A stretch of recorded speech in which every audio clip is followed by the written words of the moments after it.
right. Good evening, peoples. Bruce with Targeted Wealth Creation here with you for Misty and MSTR. So, kind of an ugly day, unless you owned UVXY. I was up significantly on those call positions I put on Friday, anticipating this volatility, and it should get a lot higher. But anyway, besides that, let's cover MSTR and MSTY. So what happened? Well, we were down 7.63% on MSTR, right? Misty did better, only down 5.56. So we were sort of the opposite of cap. All right. And so what do I mean by that? That means that we dropped a lot. And when you drop a lot, you're winning your weeklies. And they had shares added. They added 525,000 shares, which I need to put that number in here. But other than that, I'd already have that number up at the top. All right. So what did they do with that? Well, they went out and put some new positions on.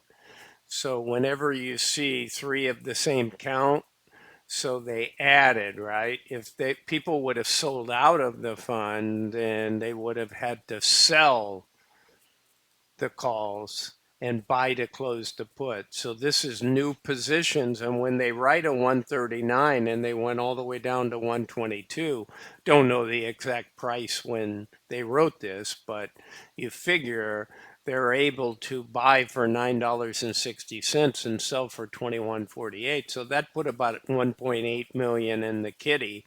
And then they used the additional cash to write the same quantity, and they went down to a 133. And nice, they did it 906. I've been really wanting to see this where they took something off early, significantly early, right on a Tuesday, and then wrote more that week. So kudos to the fund manager. This is the definition of active management. But I think it's taken, you know, these really low prices and this dropping, which is nothing to do with the fund manager. They can't make MSTR go up or the stock market go up. All they can do is execute actively, and they did that. So kudos.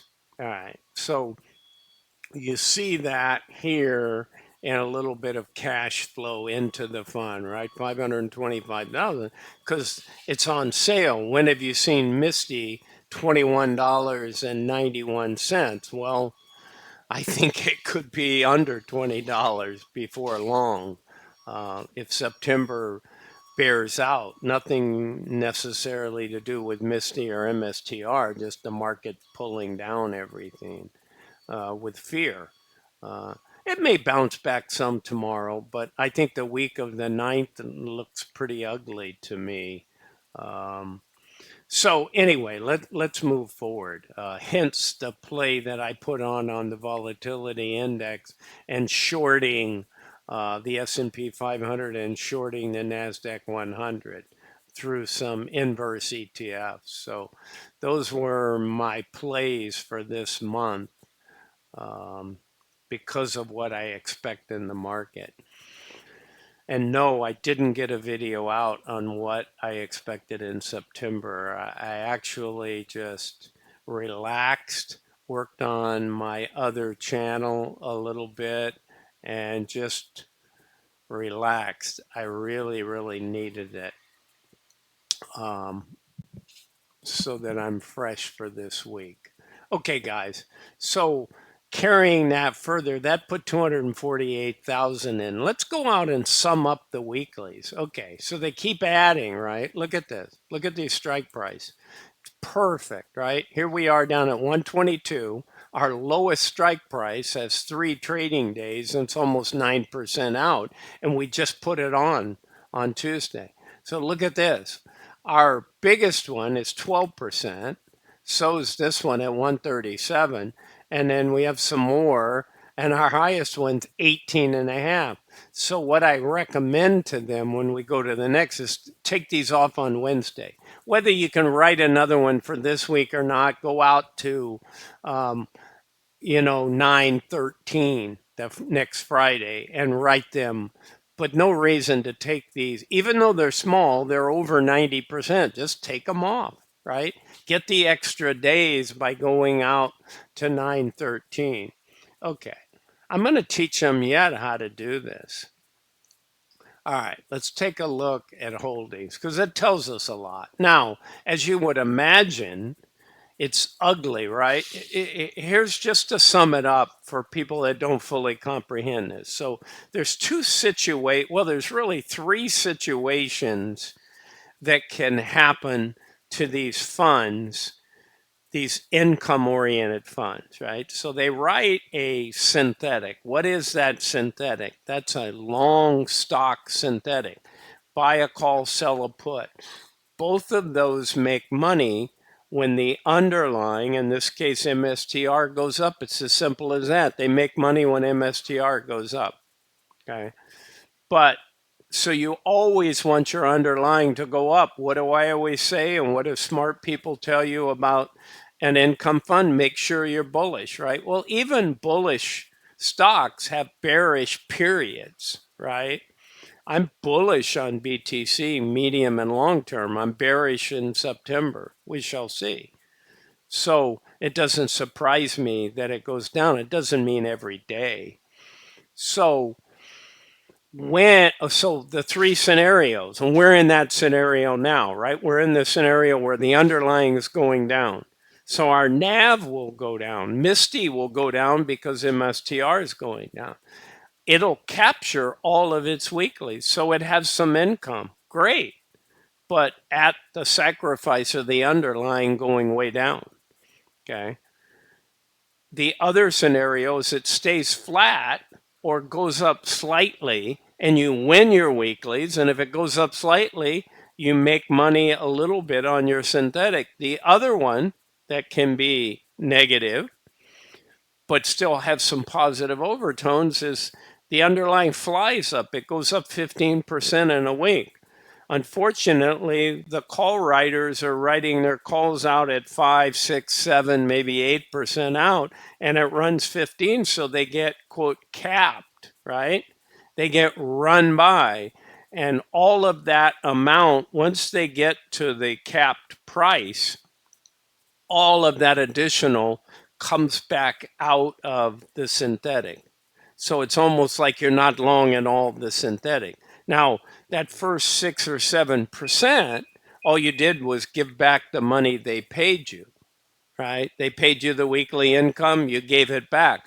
But now, as you go above that, you start eating away the profits in the synthetic. But at least you had profits there. We're in a situation when the underlying goes down, your NAV has to go down because all you're doing is getting some of this weekly income. You're capturing it, right? But when this thing goes from 18 million, what was the 16 million? Yeah, it was 15 million. And by going down as much as we went down, 7.7%, all of a sudden you have a $54 million loss. Well, all you're collecting here is 7 million, right?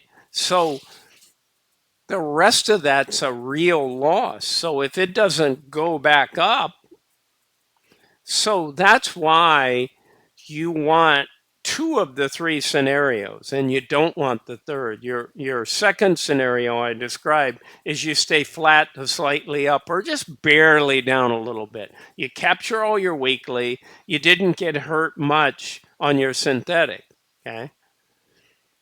The third one is you roar up. Okay, you get capped, you lose all your weekly income and a little bit more, but your NAV doesn't really take much of a hit because your synthetic more than covered all that and maybe had a little profit or would have a little profit. Okay. But the one we're in now is kind of the worst of all of them, right? So just describing it for you. Are you going to get paid some income? Absolutely. Is your NAV probably, if we continue down, if we go down into, maybe tomorrow it'll bounce, it'll go back to 130 or something. And this will only be a 30 million loss or something, right? Here's what I was describing. So enough on that. But you can see it here, right? At this point, 4 or 5 days ago, I didn't always update every single day. You had a 38 million gain back up when we were 150, right? So the 150 on a 139 strike gave us a big profit. All of a sudden, when we got down to around 132, below the 139, we started having losses. Now, when we went to 122, we have a big loss. Now, again, these are paper. But paper ultimately has to get settled, right? It's not like it doesn't mean anything. It just means you didn't bank. If it was 100 million profit, until you sold, you didn't bank it, right? Just like you having a stock up 100%. If you don't sell some of it, technically you haven't banked that money. It just shows in your brokerage account as being worth more. But it's a paper gain, right? You haven't actually sold it. Okay. So the weeklies, they have to buy, sell, do whatever they have to do with them every week. These synthetics, like the one they're on right now, is out to 1018. But these weeklies expire this week. Okay, guys. So we had 525,000 shares, which is how they were able to put on the synthetics and write the additional calls. And look at this. So they wrote this 133. Look at that. We're already up 2675. So that's nice. I say, even though these are small amounts, they got 124,000, 133,000, we're up 92 and 90%. So come 9-4, just take them off the table, right? It's going to cost you 22,000, but you got to keep 257 minus the 22. If you don't want to write one this week, that's okay with 2 trading days left. Just write it out for September the 9th and collect more money and do it early, right? So there's no sense on just waiting to collect this peanut income when you could put 7 trading days into next week's 9-9. All right, so that's what, but we look good. I mean, there's almost no way we're not going to win our weeklies. So what did we close at? 2191 and 2186 is fair value, right? All right, let's go look at payouts. So this, actually, if you go look at that synthetic, this is the trade. So on 9-3, we put 1,580 contracts, right? We sold at we bought the call at 9.6, sold the put at 2148, right? Because we're way below when they wrote this. So we collected the difference between almost 3.4 million and 1.5. So almost 1.8 million, right? Or sorry, 1.9 million. So that resulted in a gain, even though it's a negative number, of 4199. The problem, this did go down by that much. This reflects that. We got an additional 248,000 here. So, I mean, it took us from around 87 cents. Whoops. This is going to go down. This is equal to, sorry about that, guys. Holdings.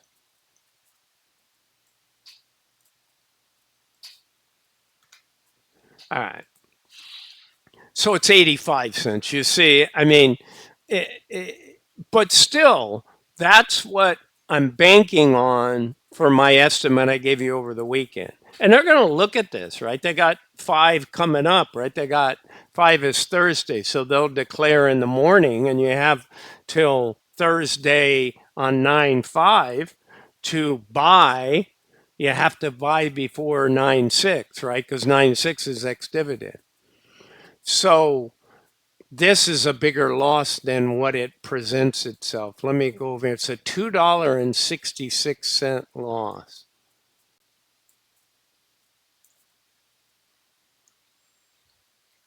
Again, it's paper loss right at the moment. It doesn't affect the distribution, but they're going to look at that, right?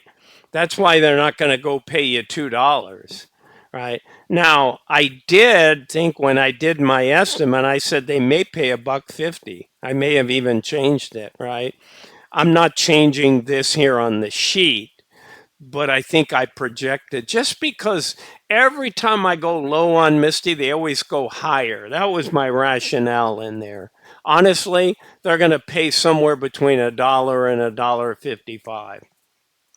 Could well be my dollar one or even a dollar, but we'll see. So the problem over here is the last 2 months we have not been trending in the right direction. Now, I think later in September, maybe in October, Bitcoin gets going. Probably for sure by November, Bitcoin gets a big boost.